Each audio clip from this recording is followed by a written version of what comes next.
One last thing to think about. What's the biggest thing that's going to hit this market in the next 4 to 5 years?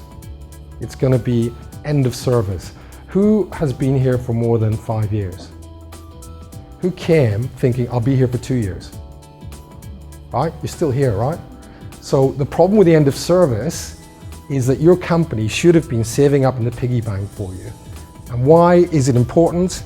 Because the funding that the company has typically doesn't meet the liabilities they have. We're creating a miniature defined benefit crisis for ourselves in the GCC. And why it's important is because it's all about to change. You're going to have companies forced by legislation to change on this. And why? Because the governments here continually come down the global rankings, which everybody knows if you live in Dubai, they like to be top of the list. They like to be best at everything.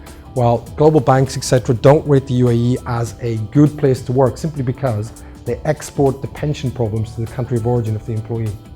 If you don't have enough money to fund your retirement, they don't care because you won't be working here, you'll be somewhere else.